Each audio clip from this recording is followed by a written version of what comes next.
Do illegal immigrants commit crimes at a lower rate than U.S. citizens?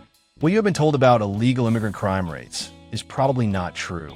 Some illegal immigrants commit crimes. We know that to be true, but when illegal immigrants do commit crimes, those crimes are often downplayed by media reports that tell us illegal immigrants commit crimes at a rate that is substantially less than American citizens.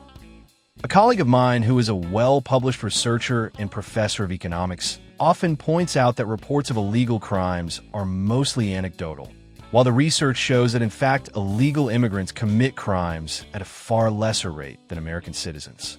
If you Google the following phrase, "Do illegals commit less crimes than American citizens?" you get the following results listing below in the exact order they appear on the first page of search results. Factcheck.org. Illegal immigrants are 47% less likely to be incarcerated than natives. News.northwest.edu. Immigrants are significantly less likely to commit crimes than the U.S.-born. WashingtonPost.com. There's strong evidence that all immigrants in the United States, legally or otherwise, are more law-abiding than native-born American citizens. News.wisc.edu. Undocumented immigrants far less likely to commit crimes in U.S. than citizens. TheCrimeReport.org. Undocumented immigrants commit far fewer crimes than U.S. citizens. Study. Even NPR gets in on the act, stating that they found that undocumented immigrants were 37.1% less likely to be convicted of a crime. So, it must be conclusive with all these articles and studies that illegal immigrants commit far less crimes than do American citizens. But is it? Let's take a closer look. Much of the information relating to these claims comes from studies in the state of Texas, as referenced in a paper by the Cato Institute. You might ask why. As the paper states, Texas is the only state that records criminal convictions and arrests by immigration status.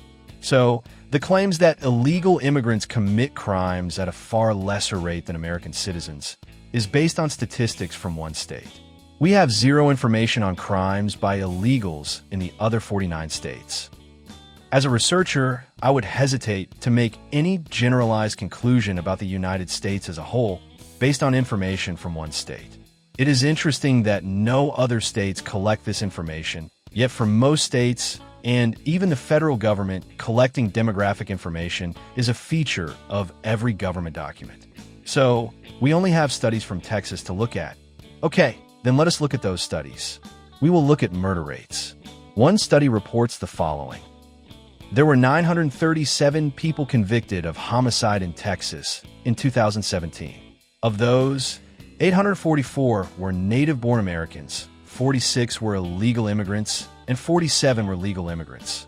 The homicide conviction rate was 3.6 per 100,000 for native-born Americans, 2.5 per 100,000 for illegal immigrants, and 1.5 per 100,000 for legal immigrants.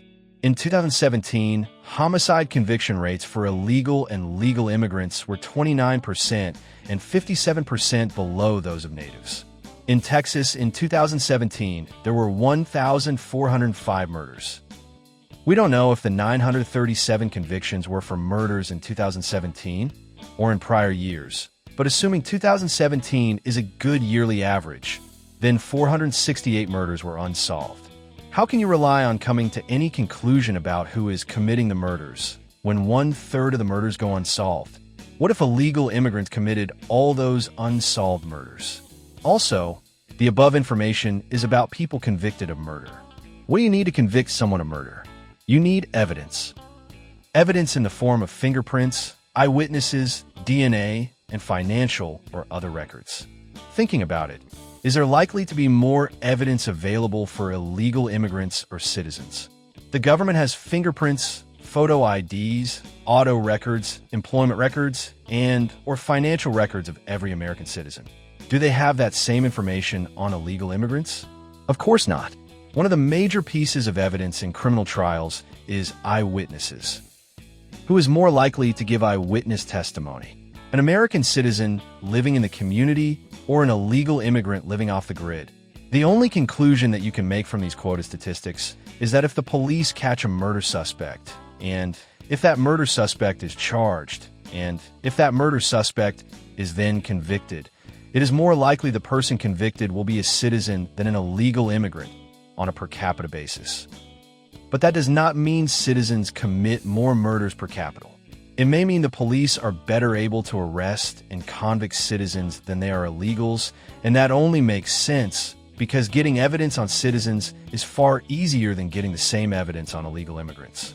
Further, the statistical research does not include information on the type of murder. As an example, for 2020, Texas reported that close to 21% of all homicides resulted from arguments and lovers' triangles, whereas about 60% occurred during the commission of some felony, such as a robbery, car theft, drug activity, or gang activity. We know domestic violence, arguments, results in homicides. While tragic, this information is important in assessing the threat of illegal immigrants. Is an illegal immigrant more likely to be engaged in a homicide as part of other felony activity, or because of domestic disputes? We simply don't know. We do know that most illegal immigrants encountered crossing the Mexican border are single males, far outweighing the number of single females or families. It is logical to assume those single male illegal immigrants would not be committing homicides while engaged in domestic violence, but when engaged in felonies.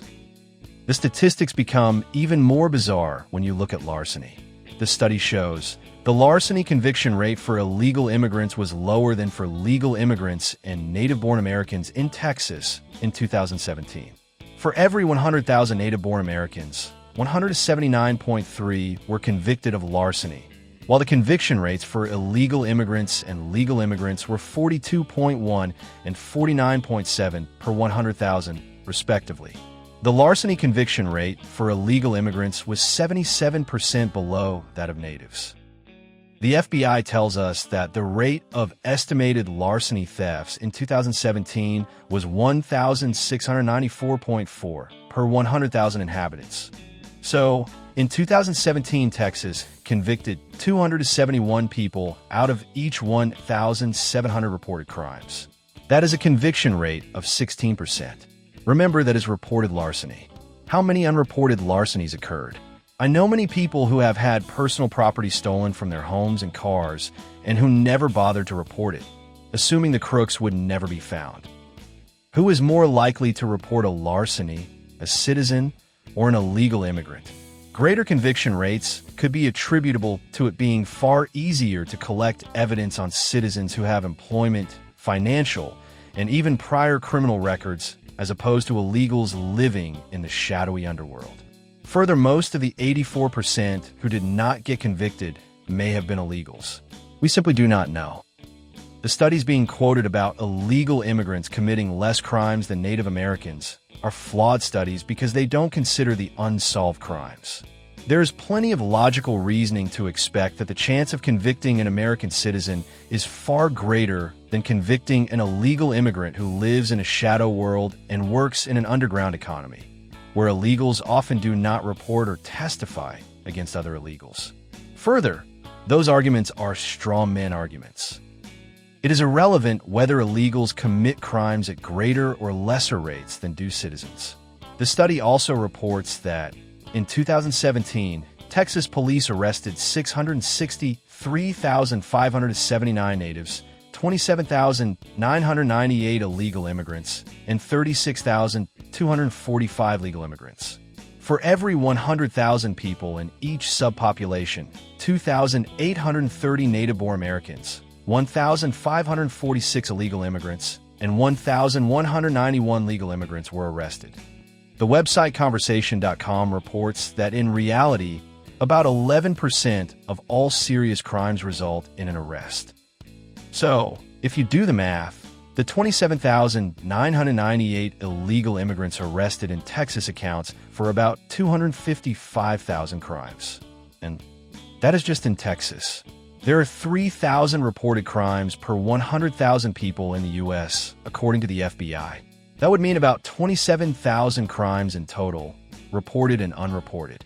Even if illegals commit one-third less crimes than U.S. citizens, per the NPR article, that would be about 18,000 crimes per 100,000 people. If we have 15 million illegals in the U.S., that That would be 270,000 crimes that would not happen if those illegals were not in the country. Isn't controlling our borders worth stopping 270,000 crimes?